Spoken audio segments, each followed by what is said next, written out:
Hello, everybody, and welcome. This is episode number 41 of The Right Take. I'm Eric Lendrum. I'm Jacob Grandstaff. And this is going to be a really packed episode for you guys today. We've got some really spicy topics on the menu today. We're going to be talking about rapists, which is something they told us was never, ever going to happen. We're going to talk about the latest high-profile victim of cancel culture, which absolutely is still a thing, and it is still targeting certain people in large-scale coordinated campaigns against particular individuals. That is something that kind of appeared to be on the decline or wasn't being covered in the mainstream media too often. It was now more kind of like broader waves, but now we are seeing the full fury of cancel culture coming for one person in particular. We will talk about that. But before we do that, I have to share this. I have to talk about this. I saw this. I posted this on Gab, so you can follow me on Gab at Eric Lendrum and see my post and my thoughts about that one. But I saw this article. I saw it courtesy of the MSN news aggregate. And I knew right away this was going to be one of the absolute stupidest things I have ever read in my entire life. And I was correct. It's an article from the Pittsburgh Post-Gazette. It is written by a fellow named Steve Chapman. I don't know who that is. I have never heard of him before. The headline alone speaks for itself. And really all I need to do is just read excerpts from this article because it speaks for itself. The headline is, quote, "What's so bad about coastal elites?" And he puts coastal elites in quotes. Now he starts off the article admittedly talking about how, bashing the elites is nothing new. Like that's something conservatives and Republicans and liberals and Democrats do. Donald Trump, Bernie Sanders have all bashed the elites. It's totally a commonplace thing in populist politics and politics in general.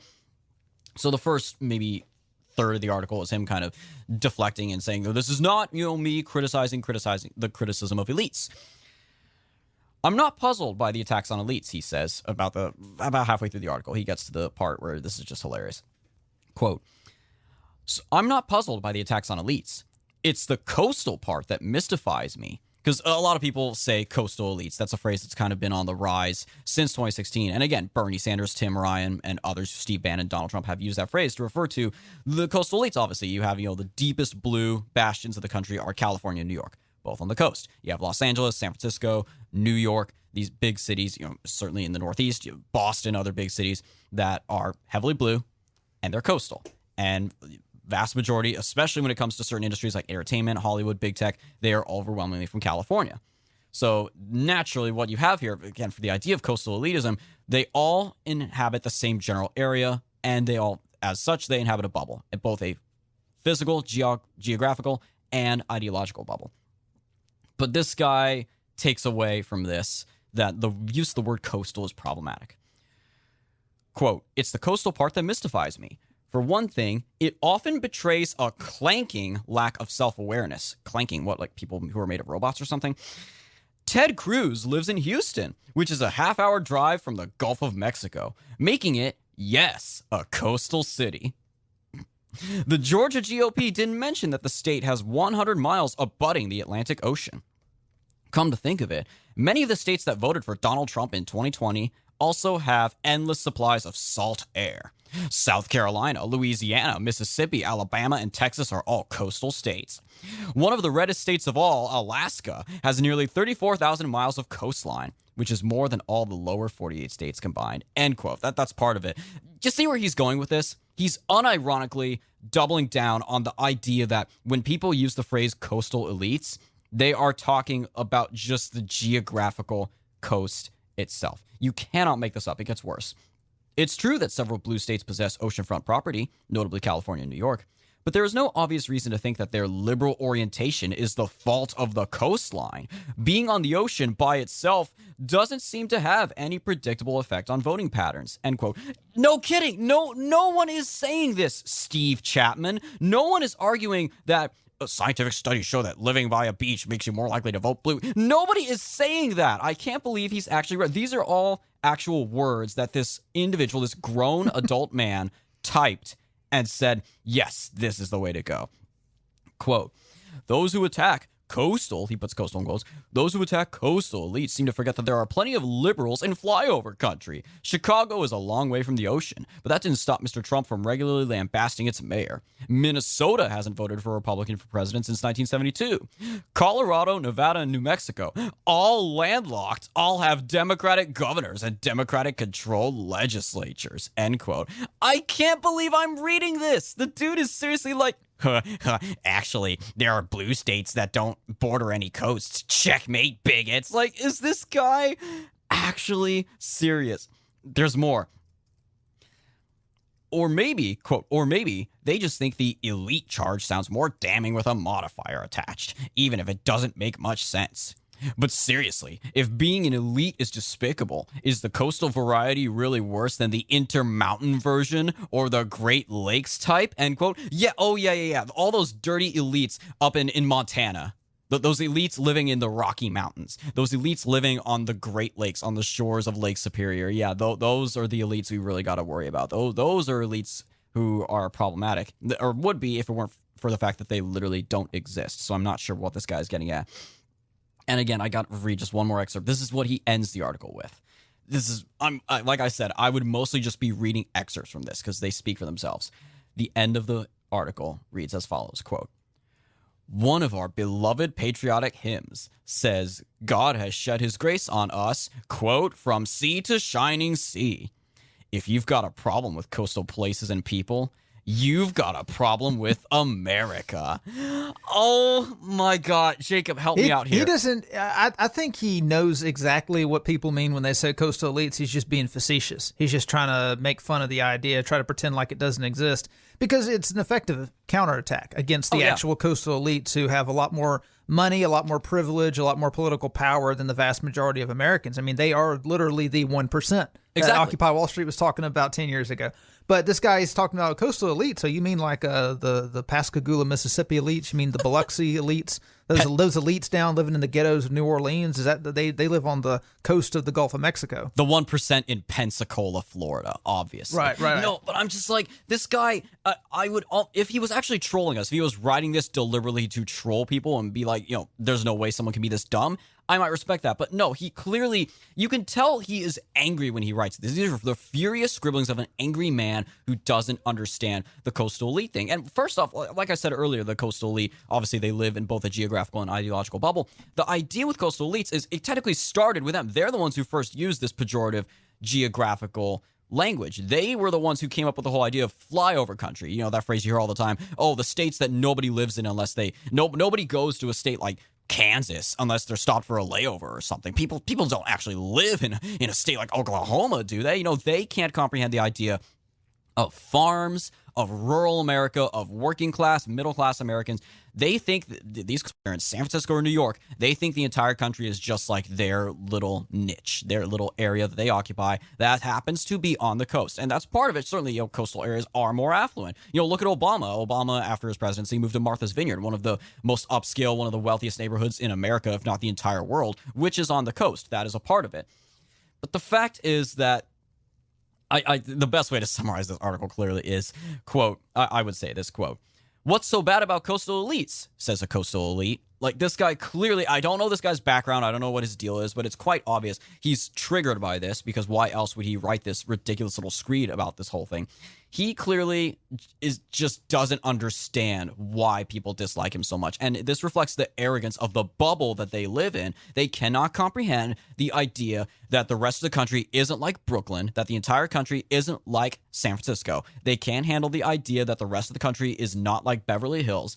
And when they're confronted with this, they just chalk it up to, that they're just racist, or in this case, the simplest thing imaginable. Those darn Trumpers must really not like the beach. I like beaches. I like the ocean. I hope to live on the ocean one day. But I understand that it's more than just the geography, you idiot Steve Chapman. It's a mindset. It has nothing to do with being on the coast physically.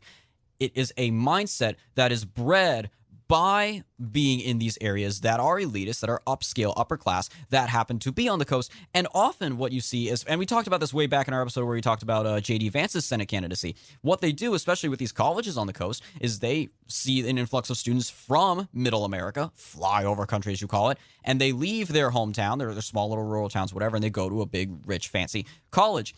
And the professors and their fellow students who are more familiar with this area, or at least aren't from those, hillbilly areas, they take these kids under the wings and say, "Oh, you poor thing coming from redneck country. You deserve better than that. You belong here on the coast with us. You belong in this elite." And when the small handful of people like J.D. Vance or like Blake Masters, another candidate for Senate running in Arizona, or these people who are supposed to be members of the elite, Donald Trump, for example, who are members of the elite for the longest time, decide to turn their back on the elite, and not only turn their back on the elite, but use what they learned from the elite against them, that's when they go absolutely nuts and they cannot stand it. But the longer that elitists like this Steve Chapman fellow continue to live in complete ignorance and arrogance, I'm all for it, because that just means they're going to get blindsided even harder in the future. Well, one perfect example of how the coastal elites put their thumbs on the scale in favor of their class. Remember how Trump moved the headquarters of the Bureau of Land Management out west? Yep. Last year, because he wanted to make sure that he just wanted to spread the federal wealth around just a little bit. Well, last month, in September, the Biden administration moved it right back to D.C. And this was, of course, praised by the employees, because the employees want to live in D.C. They don't want to live out in Colorado. And it's funny because I was reading the Reddit thread on this decision, and all the Redditors, they were all gleeful about the fact that this is going to be able to attract the best and brightest people to work for BLM, because they don't want to live out in the middle. They don't want to live in Colorado. They don't want to live in flyover country. They want to live in trendy coastal cities. And so if you want to attract the best and brightest, you got to put your headquarters in trendy coastal cities. So this is all these people are making six-figure salaries. That's why this area is so rich, because you've got all these federal employees with their spending power who are pumping money into the economy, and it's boosting the Northern Virginia, Maryland suburbs of D.C. to be 6 of the 10 richest counties in the country. And they don't want the federal government to spread out across the states and spread that wealth around. They talk about spreading the wealth around. They're not actually interested in spreading any of the wealth around. They just want to keep it all bottled up in New York City, D.C., Boston, San Francisco. Absolutely unreal. Again, the absolute audacity that these people have, that they really think it's a good idea. Yeah, let's just keep all these rich bureaucrat types and yuppies and policy wonks all in the same tiny little diamond-shaped area that is Washington, D.C. and the surrounding suburbs of Maryland and North Virginia, as you said. They really don't understand why people hate them so much. And again, like Steve Chapman and others, they chalk it up to the stupidest, simplest things imaginable. They must all be racist. They must hate women. They must not like going to the beach. Because when you reduce it to the simplest explanation, then it makes it, in their mind, it's easier to attack them, and it's easier to just dismiss them, to dismiss their concerns. Oh, clearly why should I take the opinion of someone who doesn't like going to a nice beach in Miami? Like, I can't comprehend the idea. It blows my mind. But again, I welcome their arrogance, because the more comfortable they get in their bubble, the more glorious it is when that bubble is shattered. Like, for example, when it was in 2016. So on our next topic, we're going to return to what has been a common theme on The Right Take, and that is something that's been going on in our area here in Northern Virginia, and that is the fight over school boards, the fight over what children are going to be taught in schools, whether they're going to be taught to love America or hate America, whether they're going to be taught to get along with each other and see each other as fellow Americans, or to see each other as oppressors and oppressed, to see each other as gays and straights, as white and black. And this is one of the things that, and if you remember back in June, there was a school board meeting in Loudoun County. There's been dozens of school board meetings that have gotten raucous. But at this particular school board meeting, there was a man who was arrested. He was beaten down by the police, arrested, and dragged out. And this made national news because for over a month, the school board meetings in Fairfax County and Loudoun County had been getting out of hand as more and more parents began to voice their opposition to all the racial and the anti-white racial bigotry that's being foisted on their students. And the fact, the image of this guy being arrested and dragged out of the school, that was what the left saw as, okay, this is our opportunity to finally discredit this movement, this anti-critical race theory movement, to show that they're just a bunch of rabid right-wingers similar to the people who stormed the Capitol. So they ran with this narrative. They showed this kind of heavy-set man being dragged out by the police. His name was, I remember this guy, actually. This was the anti-critical race theory protest, you said? It was whenever they were debating putting in the transgender bathrooms, because the governor made it so that all schools have to implement the policy of making teachers address transgender students by their preferred pronouns, right, and forcing schools to let boys go into girls' bathrooms if they see themselves as girls, and vice versa. So there was that incident earlier this year. You said, I think it was in June, where a father by the name of John Tiggs, I believe was his name. I think he was actually a veteran, either a veteran or a police officer. I don't remember which. But yeah, he was arrested. Like, they protested the school board meeting on critical race theory, I believe, and the school board called the cops and said, hey, arrest these people. We don't want these people here anymore. Because again, apparently speaking your mind on certain politics is illegal in America now. And they arrested this one guy named John Tiggs. And now we have another example of a parent being arrested, another father. And this is a story that it's even worse. Again, in the previous case, he was simply arrested for protesting critical race theory. In this case, the man was arrested for multiple things. He was protesting the transgender policy, as Jacob just said, but because the transgender policy of, just let students use whichever bathrooms they prefer, had very devastating consequences for his family in particular. So this particular incident was used by the left to sick the Justice Department on these parents, and this is what prompted Merrick Garland to issue his memo to the Justice Department and order them to work with the FBI to track down these parents and investigate these violent right-wing extremists that are threatening school board members, threatening the schools. And Merrick Garland specifically cited this incident, cited several news sources that carried the story on June 22nd when this father was arrested and dragged out of the Loudoun County School Board meeting. And initially it just looked like, okay, well, this is just a guy who got a little heated, got a little out of hand. Well, he was sentenced to 10 days in prison. The judge, or not in prison, 10 days in jail, because it was a misdemeanor for obstruction of justice. All he did, by the way, is whenever the police tried to grab him, all he did was pull his arm back. And because of that, the police officer punched him in the face, bloodied his lip, and then they arrested him, and yet they charged him with obstruction of justice. This sentence was handed down after the judge already knew what we're going to talk about today. So the reason why this guy, Scott Smith, got so agitated at the school board meeting is because this transgender bathroom policy that they were debating, because the governor had signed a law. This is shortly after the Democrats took over the legislature in Virginia, they passed this law mandating that every single school allow people to use the bathroom, students to use the bathroom of their choice. And the school board was simply debating whether or not to pass this law that they were forced by the state school board to pass. Well, get a load of this. We're learning new details tonight in two alleged sexual assaults inside two different Loudoun County schools. Some parents are calling for the superintendent's job. That's because a teenage boy charged with the first assault was allowed to transfer to another school where he was later charged in the second. Northern Virginia Bureau reporter Drew Wilder walks us through what happened. The first attack was reported inside Stonebridge High School in late May, where a 9th grade girl says a boy forcibly sodomized her inside of a school bathroom.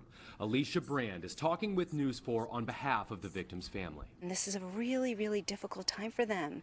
I mean, their baby was sexually assaulted in the most heinous of ways. While the Loudoun County Sheriff's Office was investigating, a Loudoun County School Board meeting devolved into chaos on June 22nd, where the victim's mother is heard on cell phone video telling the crowd what happened.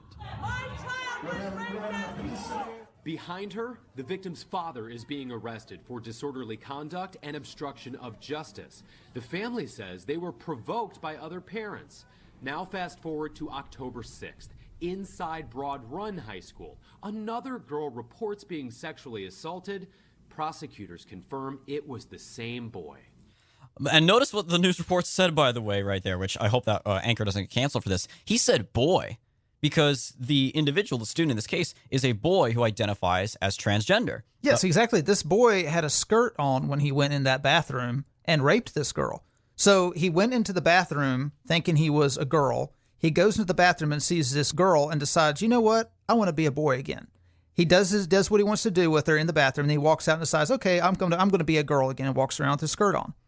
Because that's how it works. Those are the rules now. Yeah, this is what you introduce whenever you allow students to use the bathroom of their choice. They walk in, the boy puts on a skirt, decides he wants to be a girl, goes in the bathroom, decides he wants to be a boy, comes out, decides he wants to be a girl for the rest of the day. And remember, this is what many on the right said would happen with transgender bathroom policies, that you would have. I mean, the worst case scenario was imagining like pedophiles, like adult offenders who would target little kids. This, in many ways, is just as bad. This is another minor, another teenager who is sexually assaulting fellow minors. And they said it wouldn't happen. The left said, oh, no, that's not going to happen. You're crazy. You're transphobic. There's not going to be any rapes. Rapes don't happen in high school. Funny how they suddenly changed their tunes on that. You know, they go from Me Too to, oh, no, suddenly the rapes don't happen like this. That's impossible. But the news report goes on. Now some parents are calling for the superintendent's job. The night of the chaotic school board meeting, the board was discussing the transgender and gender fluid student rights policy, which allows students to use the restroom of their gender identity. And a school board member asked the superintendent, do we have assaults in our bathrooms or our locker rooms regularly? I would hope not, but I would like clarification.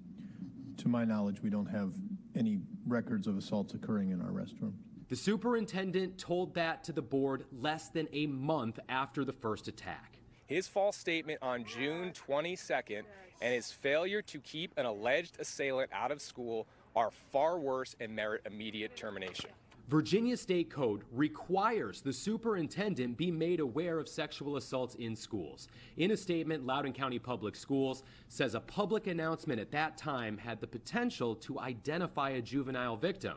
Parents say because the appropriate action wasn't taken, there are now 2 juvenile victims. So they argue that if the superintendent, Scott Ziegler, had said, yes, we actually have had a sexual assault happen by a gender fluid student in the girls' bathroom less than a month ago. If he had said that, then their argument is, well, that could potentially identify the victim. But the victim's father was there in the room when he said that, when he told that lie. In fact, it was that lie that partially prompted him to get up and make a scene.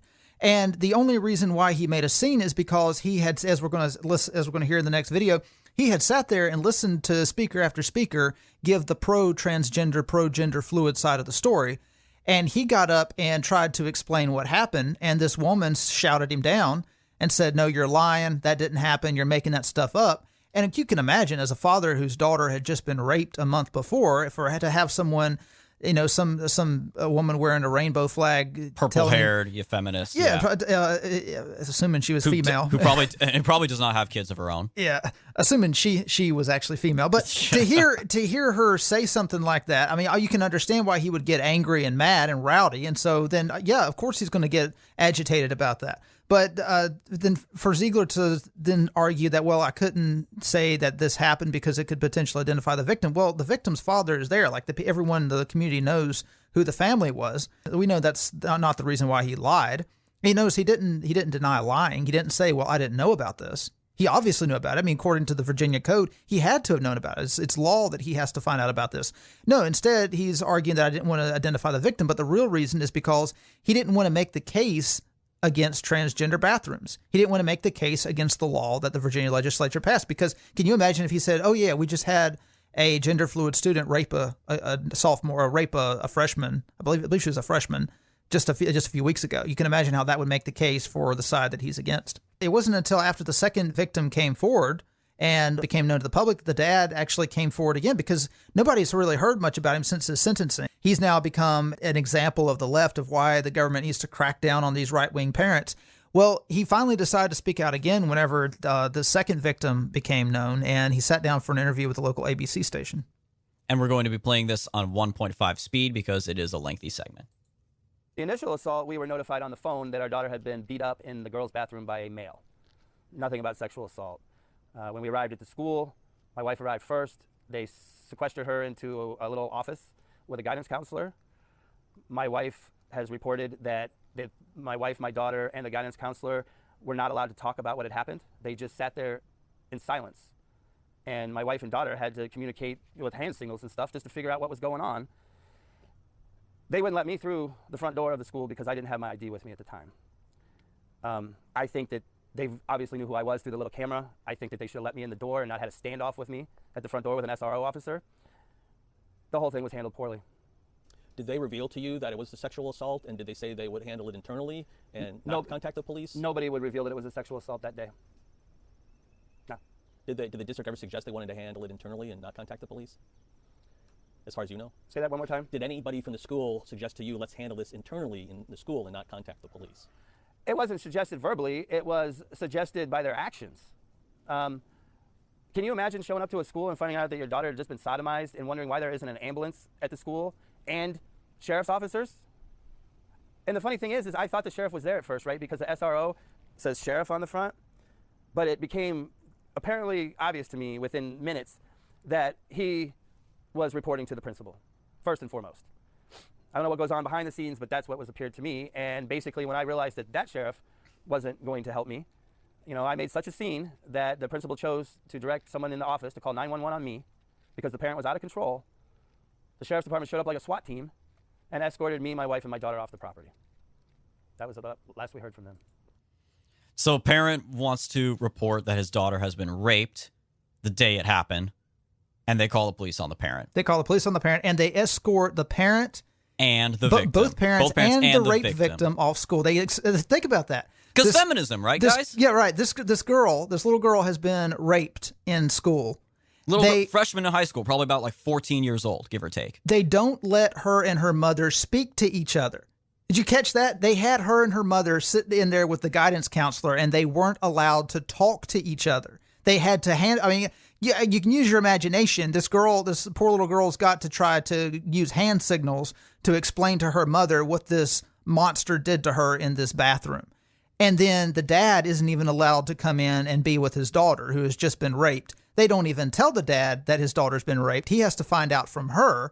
And then just to add insult to injury, they then call the police on the family and they escort the rape victim off campus. And again, as he said, no ambulance on site. She presumably has not gotten any medical attention at this point. No, and he goes on to say that they couldn't get therapy for her. They had trouble finding anything. And then he shows up to let his voice be heard at the school board meeting. He gets punched in the face for it by a police officer and arrested and charged and sentenced to 10 days in jail, suspended sentence. And then these school board members sit on their high horses and they wonder why parents hate them so much when they will go out of their way to accommodate a rapist and send the rape victim home, escort them off campus by a SWAT team without any medical attention, and all in the name of transgender rights. You've got to be kidding me. How many of these school board members don't have kids of their own? Or don't even have kids in the district. Exactly, yeah. Well, here's the society that they're setting up. Parents know that boys can use the girls' bathroom, but they can't do anything about it. So their daughter gets raped. They try to complain. They get the police called on them. They get threatened that if they say something about it, they could go to jail. They could have their business ruined. By the way, this guy ended up losing business because all these leftists, these wine-sipping Antifa parents, they, of course, attacked his business for being, anti-trans, being a bigot at the school board meeting. So your daughter's been raped. You can't speak out because if you do, you'll lose income, you'll lose your job, you'll lose your business, you may get your house bombed. Oh, and also, you'll get arrested. If you say anything about it, you'll get arrested. And even if you don't get violent at the school board meeting, now that the FBI is on the case, then the FBI could come to your door. You could be carted away to Guantanamo or whatever without a trial. And I mean, I'm not exaggerating. Like we talked about this in a recent episode. If they took this to its logical conclusion, if they treated these parents as domestic terrorists, they could arrest these parents without a trial, ship them off, and treat them worse than the January 6th protesters. This is a reality. If the DOJ and the FBI went through with their current plans of investigating these parents as domestic terrorists.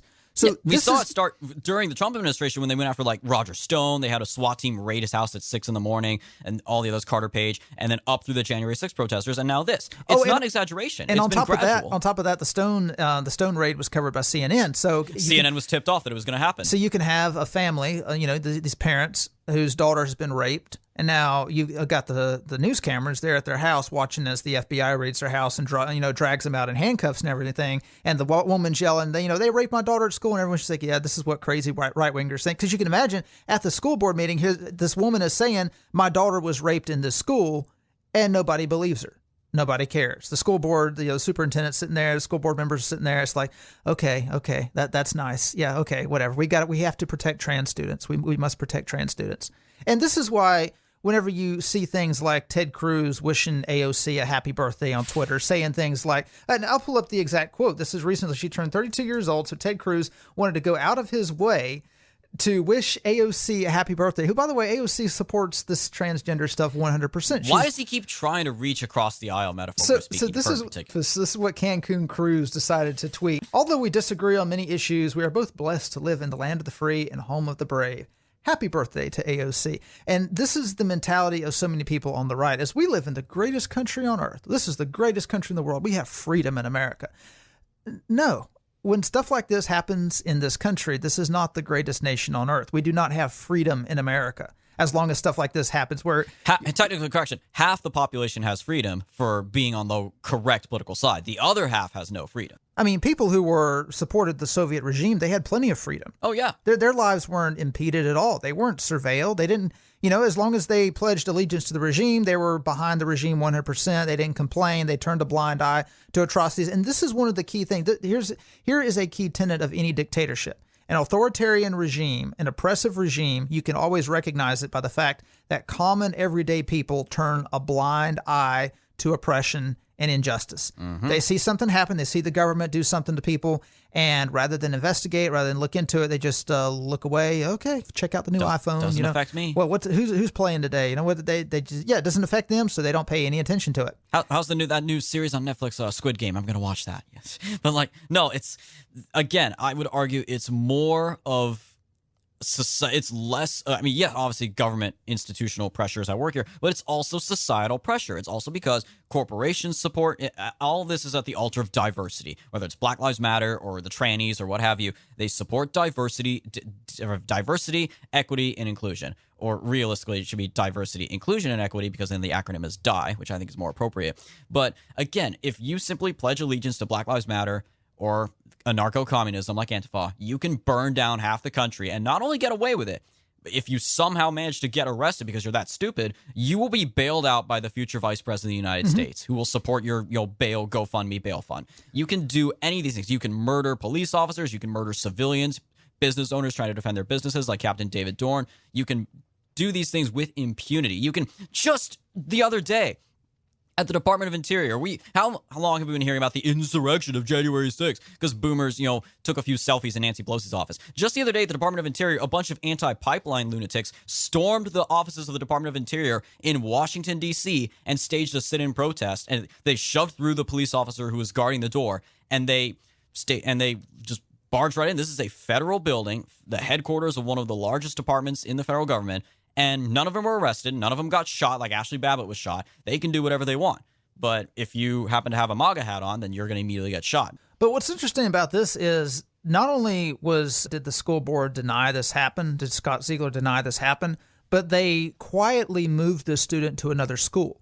So the student raped this girl in the bathroom, and they quietly moved him to another school. In the recent assault, he abducted a girl. He grabbed a girl, pulled her into an empty classroom, and assaulted her in the empty classroom. So now he's being charged with abduction as well as sexual assault. But the thing is, they apparently didn't even warn this school, hey, this student raped a student in another school, so you need to keep an eye on him. So he's just allowed to roam free through the hallways and abduct girls at random and sexually assault them.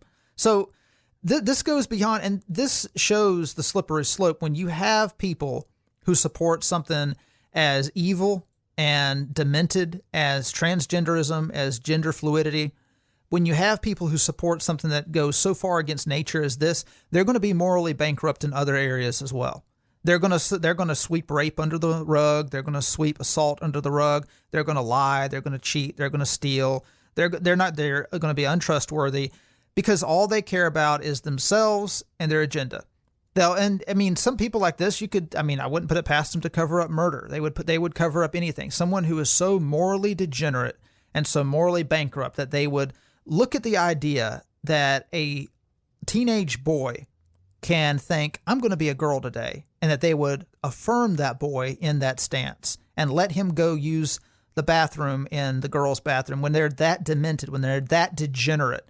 There is no level to which they would stoop, to which they wouldn't stoop. Exactly. And all because he's wearing a skirt. To our knowledge, he hasn't gotten any of the surgery or hasn't taken any of the hormones or anything. He just likes to wear a skirt. Yeah, and I think that's a misunderstanding on a lot of people's parts. I think a lot of people who really don't have a dog in the fight and they don't care, because most people, they just don't care anything about this stuff. They just want to make money and live a happy life. I think that's a big misunderstanding. They think, okay, well, you've got teenagers who have had surgeries and they're now they now have female bodies, and that's what they think. I think that's what a lot of people think when they hear about the bathroom debate. It's like, okay, well, these kids they've already transitioned, so sure, go ahead and they're not thinking of going into a girl's restroom.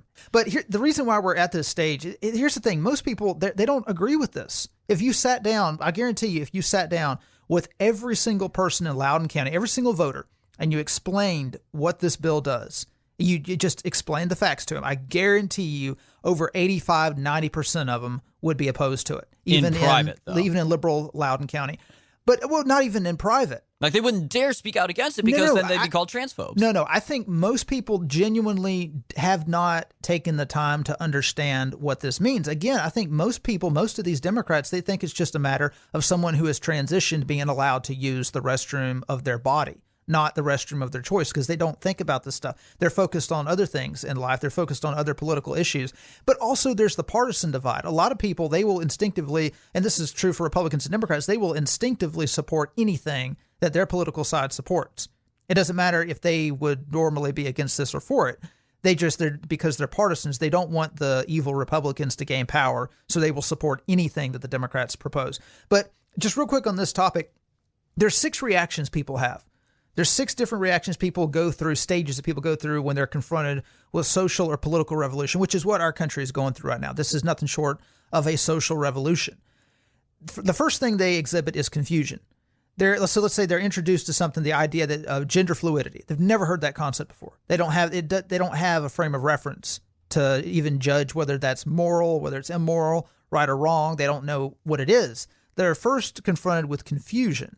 Okay, the second thing that they're confronted with once they're made to understand what it is amusement. They'll smile, they'll smirk, they'll laugh. It's like, this is crazy. These people are silly. It's just amusement because they don't recognize it as a threat. Once they recognize it as somewhat of a threat, then they'll move from amusement to mockery. They'll make fun of these people. They'll make fun of their lunacy. They'll crack jokes about them. And you see this with a lot of college students who kind of recognize that this could be a threat, but they don't want to go too far. They just kind of make fun of it. Next, once they realize that, hey, this actually is a threat, then they'll opt for optical opposition. They want to have good optics. They want to be opposed to it, but they don't want to come across as hateful and bigoted. They don't want to be disliked by the powerful and the influential. They don't want the powers that be to look down on them and think they're on the same level as racists. So they'll offer some kind of optical opposition. They'll say things like, this is kind of where they're moving with this situation. They're like, okay, well, maybe this, and even that ABC interviewer asked the dad, do you think maybe they could amend this bill and make it a little bit better so they could protect students but still respect transgender rights? And this is optical opposition. Okay, let's let transgenders use the bathroom of their choice, but let's implement renovations in the bathrooms to make the stalls more private. And that's what they did in Loudoun County. So they renovated the bathrooms for who knows how many hundreds of thousands of dollars or even millions of dollars to make the stalls more private. A completely unnecessary change and a waste of money, but that's part of the course. Well, next, people will move to massive resistance. That's massive political resistance. And then if they really get emboldened, they'll go on the counteroffensive and they'll launch counterattacks. Direct action. Direct action against these people politically, and they'll attack the position itself and to try to discredit the position. The problem with the right in America is most of this stuff gets enacted while people are still stuck on the confusion stage or at most the amusement stage. So they're introduced to an idea, and while they're confused about what it is, the left is already putting it into action. And when they see it going into action, at that point, they're amused. And before they can even move to the mockery stage, bam, it's law. And there's nothing they can do about it. And so this is why the right is at a massive, massive disadvantage in the culture war, because so many people on the right are completely oblivious to what's going on. This dad, Scott Smith, in the interview, if you watch the full interview, he didn't really understand. He couldn't really articulate what the law said or did. All he knows is the governor passed this law, and now my daughter has been raped because of it. That's really the essence of how he understood it. And he didn't even know about the law until it happened to his daughter, because he's got a plumbing business.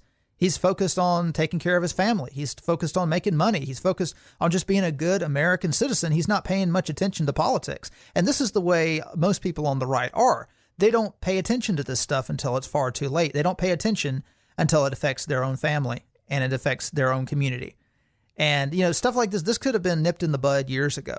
But until people on the right, more specifically the intellectuals on the right, move straight to counterattacks on these positions, and they discredit the movement entirely and say, no, people who are we do not need to give them a voice in society. We do not need until they move to counterattacks.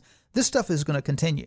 And while the masses are still left in the confusion stage. I think what it came down to also is that a lot of Republicans, certainly in leadership, but also a lot of voters, they went along when they first saw the signs of this. And again, in the initial confusion and mockery stages, they assumed that the craziness would make itself evident.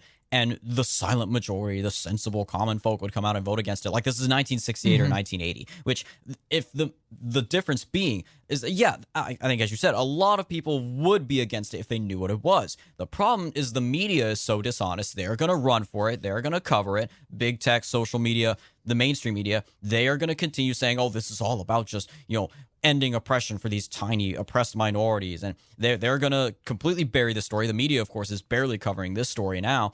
And they're going to run cover for the far left agenda because they agree with it. And that's how you get to the point where, again, last year, Elizabeth Warren gave a speech at the Democratic National Convention declaring that there was an epidemic of black trans women being murdered in unprecedented numbers in America, which is literally not true. That is non-existent. That is not happening. And even if it was true, we have laws on the books against murder. Yeah, exactly. Murder is kind of already illegal.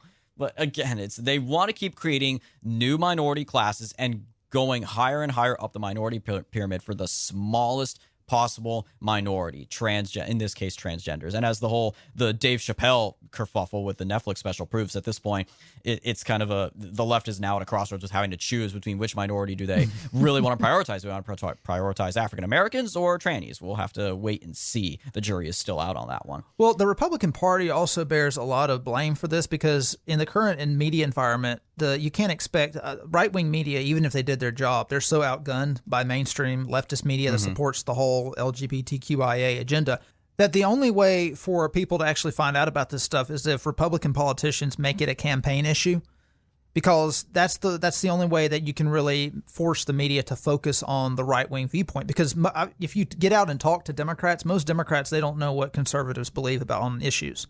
All they really know is that, conservatives are against X, Y, and Z. They have a caricature of conservatives' views on issues. But if a Republican politician, makes a stand on these issues and expresses his opinion on these issues, then the news media has to cover it because that politician's on the ballot and he could potentially get elected. And it's in the media's best interest to make sure that politician loses, so they're going to have to cover it. And here's an example of Republican malpractice. When I was working in Massachusetts for Charlie Baker's re-election in 2018, the Senate race was also going on with Elizabeth Warren, and Jeff Deal was the Republican opposer. And in the debate, in Massachusetts, they just passed a law that protected transgenders to be able to go into whatever bathroom they wanted. I didn't know the details of the law until the debate, and they asked them, of course, they're Senate candidates. They don't have any say-so in the law, but they asked them their opinion on it. And Elizabeth Warren came out with a strong statement. I stand for this bill, and I stand against hate. And they asked Jeff Deal about it, and he waffled on his opposition. He's like, well, the problem with this bill is if I have a daughter and she goes into a bathroom and she gets sexually assaulted and the guy comes out, if I confront this guy about it, I could be prosecuted. And when he said that, I thought, that can't be. That doesn't sound right. I looked up the law. If your daughter and she comes out and says, this man raped me, this is what passed. They put this on the ballot, by the way. They challenged it. They put it on the ballot, and it passed by 3-1, by a 3-1 margin. It was like 68% of Massachusetts voters voted for this bill.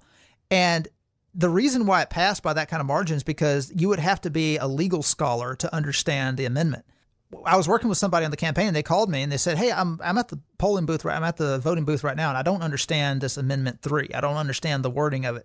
And they said, I voted yes, but they read it to me, and they were stumbling over their words because it's like 3 paragraphs long. It's in a bunch of legalese, and they were about to vote for it. And it took me a solid 2 minutes to explain to them what the amendment was, what it was going to do. They're like, oh, no, I don't want to support that. But you can imagine if that's how they thought, how many more hundreds of thousands or even millions of Massachusetts voters voted for it because they thought it said something else, or they just left it blank and they let all the activists carry it through.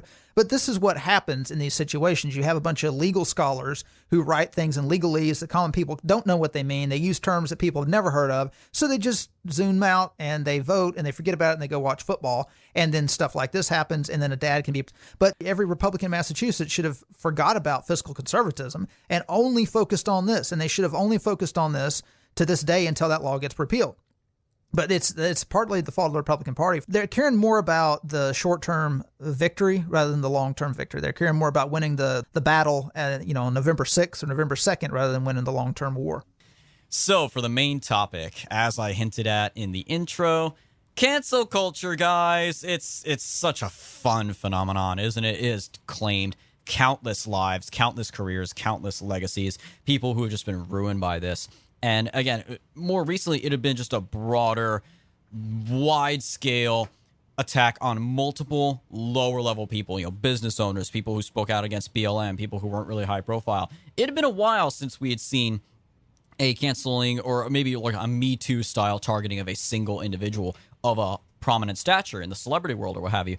And in this case, we have just seen another one. Cancel culture is making a comeback as 2021 comes to a close. Jon Gruden is a coach, or now former head coach, of the, I got to get used to this, Las Vegas Raiders. Again, I'm from Central California. The Oakland Raiders were a pretty big deal. Even where I was from, lots of kids in my high school supported the Oakland Raiders. So, Jacob, fill us in for what has happened to him in recent days. So the revolution has come for Jon Gruden. This isn't surprising. I mean, Jon Gruden for 2 decades has been the face of, if you wanted to picture a Midwestern working class, blue collar type guy who went into the NFL, who in a different life would have probably been like a factory manager or whatever, it would be Jon Gruden. But you can just imagine him chewing out a player, like getting right up in their face and just chewing him out like an angry drill sergeant. This is the kind of coach that he kind of projected as the image. I mean, he probably is kind of a nice guy in person, but they usually are. Apparently not over email, but at least in person. But so the Wall Street Journal. So just for some backstory. So anyway, he coached, as you already know, I'm sure, he coached the Oakland Raiders from 1998 to 2002. He then went to the Tampa Bay Buccaneers, where he won a Super Bowl in 2003. In the January 2003, that would have been the season. 2002, he was fired in 2009 after a couple of losing seasons. Then he went on to be a commentator for Monday Night Football. He worked for ESPN. He called the 2010 College Football National Championship.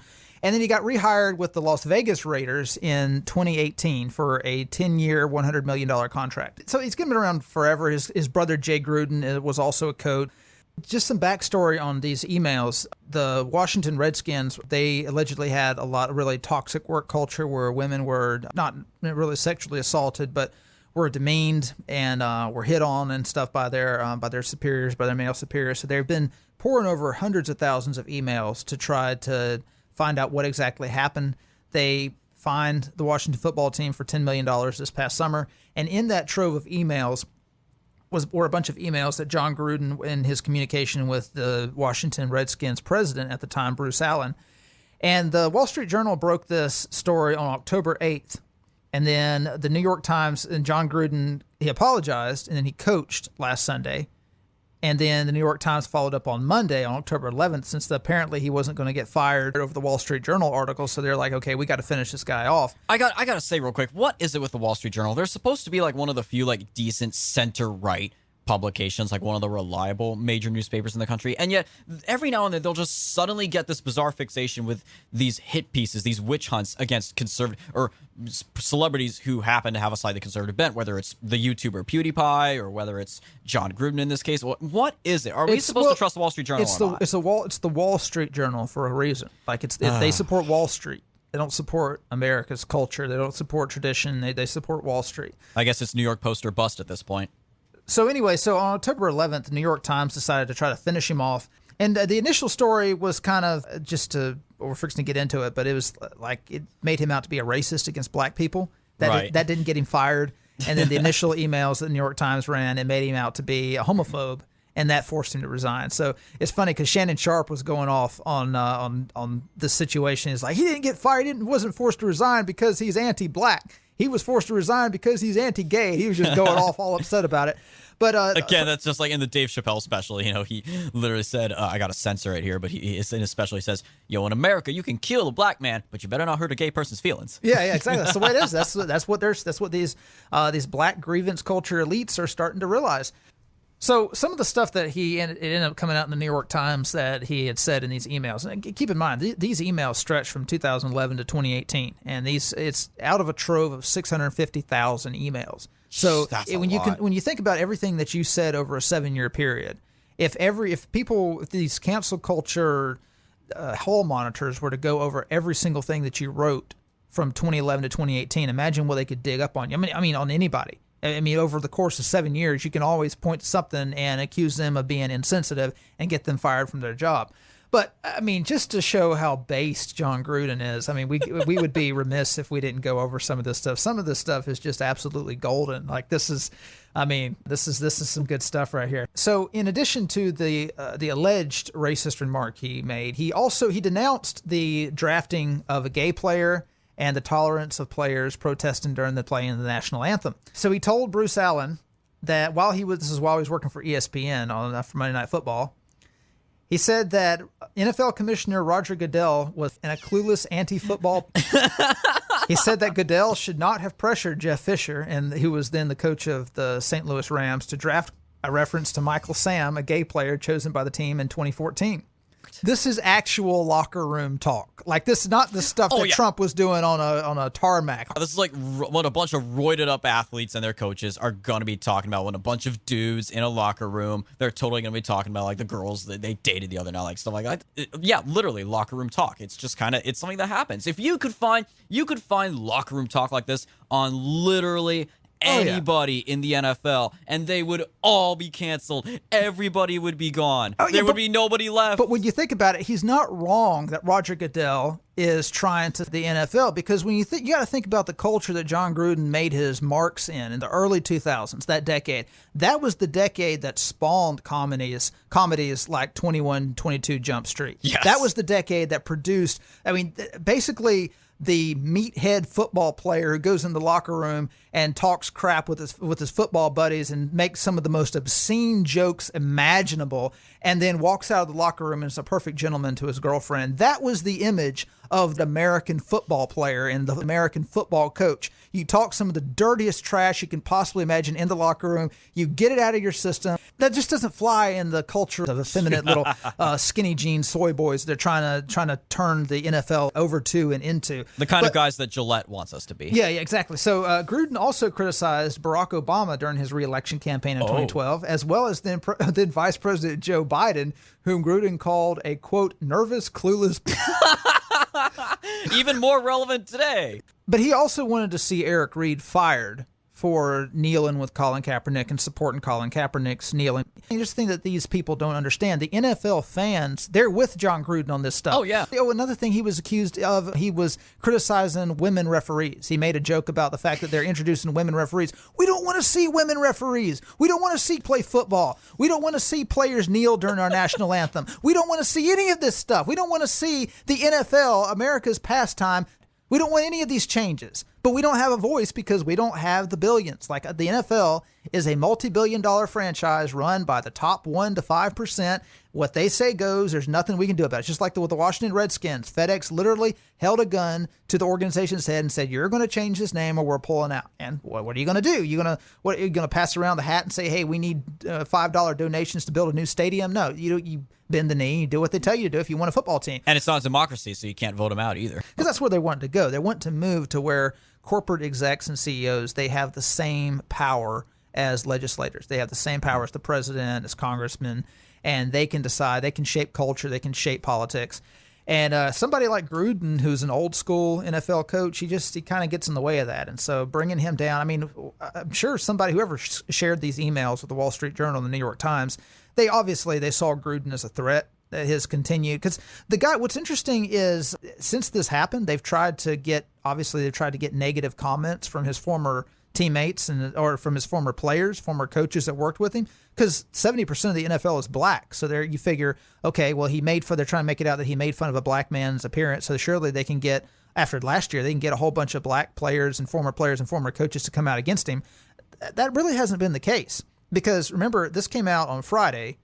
This broke on Friday. He talked to the team about it. Not a word emitted from the lips of any of his players after this happened. Not a word. No one spoke to the press. No one tweeted about it. No one complained about it. He told the team about it. They went out and they played on Sunday, just like everything was normal. And this infuriated the press because they're watching their power slip out of their fingers. Mm-hmm. They're used to releasing a bombshell and immediately heads roll. Immediately people come out and slam the person.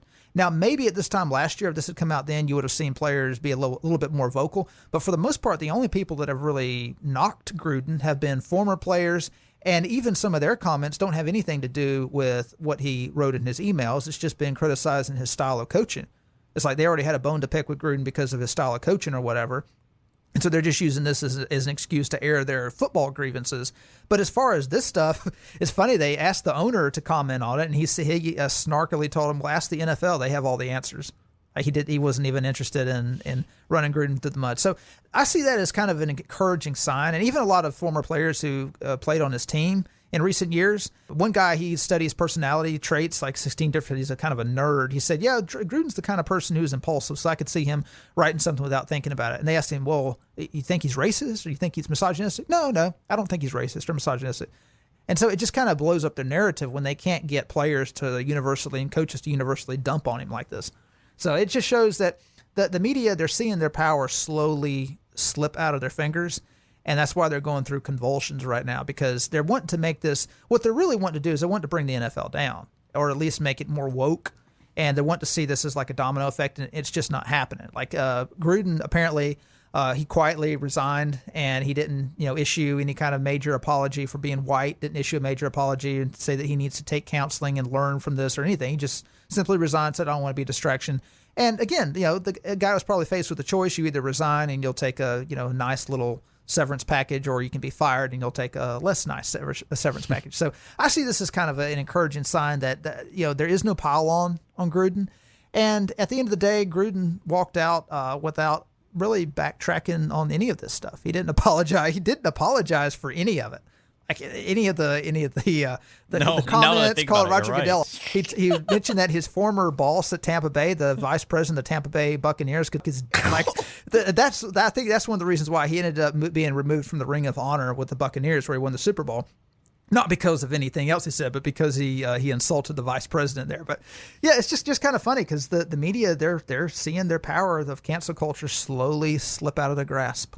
So from the Wall Street Journal piece, on July 21st, 2011, the National Football League and its players were working to resolve a lockout that threatened the upcoming season. That day, the league's owners voted to ratify a new collective bargaining agreement, but the players opted not to vote on it immediately, citing outstanding issues that the union was fighting to resolve.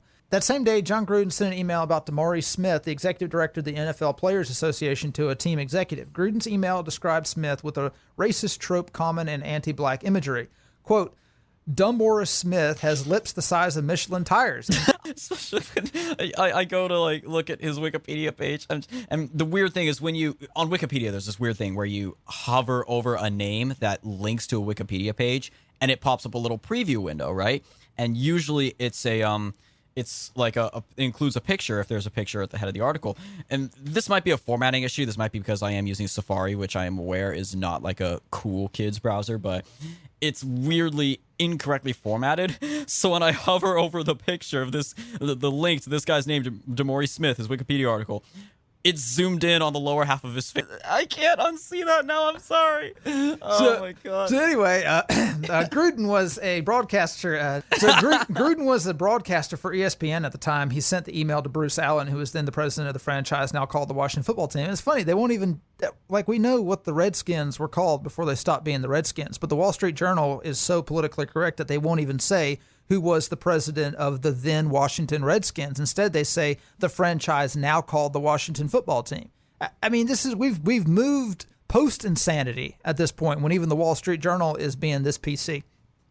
In an interview, Gruden said he can't specifically recall writing that email, but apologized for using that language. Gruden said he had been angry at the time because of the lockout and didn't trust the direction the players led by Smith were going in the negotiations. He said he has in the past referred to people he believes to be lying as, quote, rubber lips. He said, I was upset. I used a horrible way of explaining it. Quote, I don't think he's dumb. I don't think he's a liar. I don't have a racial bone in my body, and I've proven that for 58 years, end quote. But here's what's interesting. In a statement to the Wall Street Journal, now Gruden mentioned that he reached out to Smith to try to explain and apologize. So the story he's going with, that Gruden is going with, is that he refers to people who lie as rubber lips, and that he said this guy has lips like Michelin tires. And tires are made of rubber, I believe. So he's arguing that I wasn't making fun of his physical appearance. I was simply using this expression that I have, that if someone is lying, they've got rubber lips, saying he's got lips the size of Michelin tires. We don't have the full email spectrum, so we don't know what the response of Bruce Allen was to that. So we don't have the full context. And if there was a legitimate investigation into whether or not he was actually being racist, then we would have that full context. But he reached out to Smith to try to apologize. Smith would not return his calls, wouldn't get up with him. So you think, okay, well, Smith is just busy, couldn't get up with him. No. In a statement to the Wall Street Journal, Smith said Gruden's comments reflect the difficult reality black people continue to face as they advance in their careers. I'm sorry, in the NFL, of all things, especially? Yeah, so this is the difficult reality that black Americans face when they're trying to advance in their careers. This guy is the head of the NFL Players Association. There literally is nowhere else for him to go. He has reached the pinnacle of his career. He's as high as he can possibly get in that particular role. But this is just the difficulty they face when they're trying to advance. Quote, "This is not the first racist comment I've heard, and probably will not be the last. This is a thick-skinned job for someone with dark skin, just like it always has been for many people who look like me and work in corporate America. You know, people are sometimes saying things behind your back that are racist, just like you see people talk and write about you using thinly coded racist language. Racism like this comes from the fact that I'm at the same table as they are and they don't think someone who looks like me belongs. I'm sorry my family has to see something like this, but I would rather they know I will not let it define me." Cry me a river. What's your salary, by the way? What's this guy's salary? Let's find out. So let's find out. Can we acknowge, by the way, again, going back to Net that quote, worth. he referred to him as dumb Oris. Demoris. Like dumb, you misspelled it. That is pretty funny. Clever. That's funny. His net worth, his salary is $3 million. His net worth is $10 million. Cry me a river. Oh my God! But see, only in America, right? Only in America. But see, here's the thing: this is not something. This isn't taken out of a vacuum. His mentality that he's this victimhood. This is the reality that black people in America have to face. He's going to demand even more compensation as a result of this. He's going to demand even more money. That's what he's looking for. That's really what he's looking for. So in The Athletic, the beat reporter for the Las Vegas Raiders is Jon Gruden. And as you expect, when something like this happens, there's immediately a flurry of news article after news article after news article attacking the person who is basically being victimized by cancel culture, just trying to run him in the ground, throw mud at him, pile on. No, absolutely no grace whatsoever, no mercy. So this guy, Jon Gruden, he spends the first two paragraphs of this article in The Athletic that we're going to link to in the description, going over the horrible history that black people have had to go through, as if we don't already know, as if we haven't heard 5,000 times already in our lifetime. I mean, if you're at least 15 years old in America, you've heard this at least once per month for every year of your life. But he's got to spend double over the course of the last year. Yeah, 1619 project. We get it. But he's got to spend the first two paragraphs going over the 1619, summing up the 1619 project. And then he writes, Raiders coach Jon Gruden became guilty of perpetuating some of the same racist ideologies that defined Jim Crow when he sent an email obtained by the Wall Street Journal to former Washington football team president Bruce Allen in 2011. Quote, DeMaurice Smith has lips the size of Michelin tires, end quote. He apologized and later told the Athletic's Vic Taffer that he refers to people who he feels are lying as rubber lips. He added that he went too far, said, I never had a blade of racism in me, and had reached out to Smith to apologize directly, but hadn't heard back from him. That Gruden felt comfortable enough saying such a thing in an email makes it fair to question what else he said in forums that aren't electronically logged. But see, that's assuming that Gruden meant it racially. That he's making the assumption, he's disbelieving Gruden's explanation, and he's just assuming that Gruden meant it racially. If Gruden is telling the truth and he didn't mean it racially, it wouldn't have mattered if Bruce Allen was black or white. If he's talking to someone who knows him, they would know that this is an expression he uses to refer to anyone, regardless of their race, if he thinks that they're lying. So this writer says that he doesn't think that he would have, we don't know what else he would have said in forums that aren't electronically logged if he was this bold to write an email. Well, he probably didn't think of it as being bold. He didn't think of it at all because That's just how he talks. That's just how he talks. He's not referring to his actual physical lips. It's an expression that he uses. But Reed goes on, and this is key. This is to understand why Smith thinks the way he does and why a lot of other black elites think the way they do. Listen to this guy. He says, there's no benefit of the doubt to be given when a white person, or someone of any race for that matter, says something blatantly racist. Regardless of when it happened or the intent, it's a reflection of character and something that Gruden has to prove isn't indicative of his true nature within and outside the franchise he currently works for. Now, get this. The title of this article that Reed writes is Raiders coach Jon Gruden must prove his racist comment isn't indicative of his character, that he must prove it. So it's the burden of proof is on Jon Gruden. The burden of proof isn't on those making accusations. So there's no benefit of the doubt to be given when a white person or someone of any other race for that matter says something blatantly racist. And we know what he means by blatantly racist. He means blatantly anti-black. That's what he's talking about.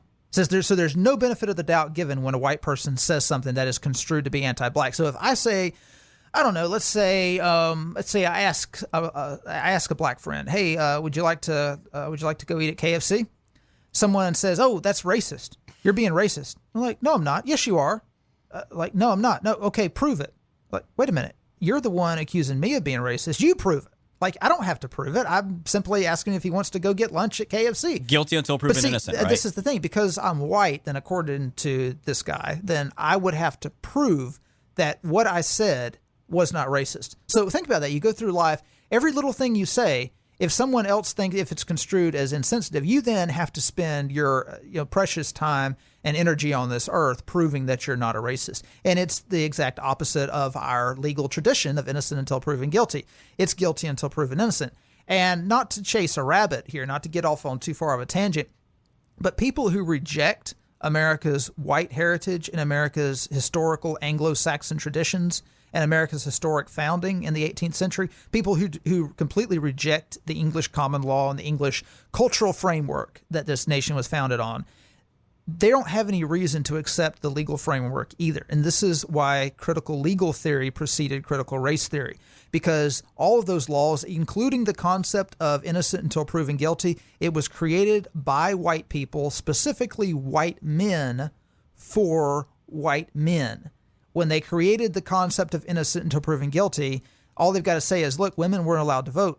Black people were slaves.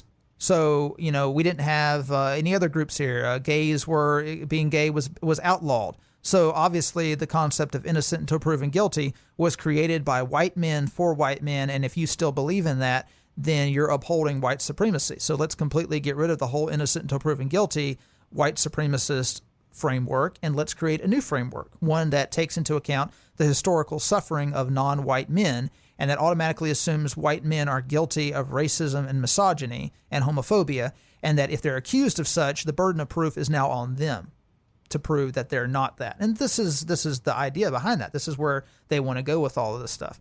And that is how you deconstruct an entire nation. When you tear down the very idea of the foundation of the country and you question the identity of those who made it, or rather you criticize the identity of those who made it, as if to say, oh, the founding fathers had slaves. Everything else they believed is irrelevant.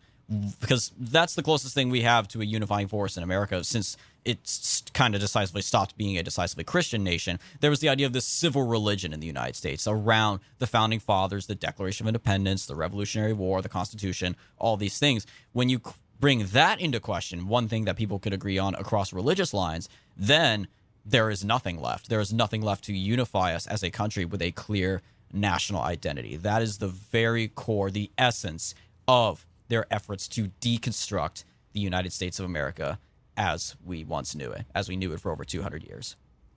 That is all the time we have left for this episode of The Right Take. Be sure to tune in next week for episode number 42. And until then, be sure to follow all of our latest content at our website, righttakepodcast.com. The full list of social media websites and platforms where we are available at righttakepodcast.com/subscribe. And if you are feeling ever so generous, righttakepodcast.com/support. We'll talk to you next week, guys.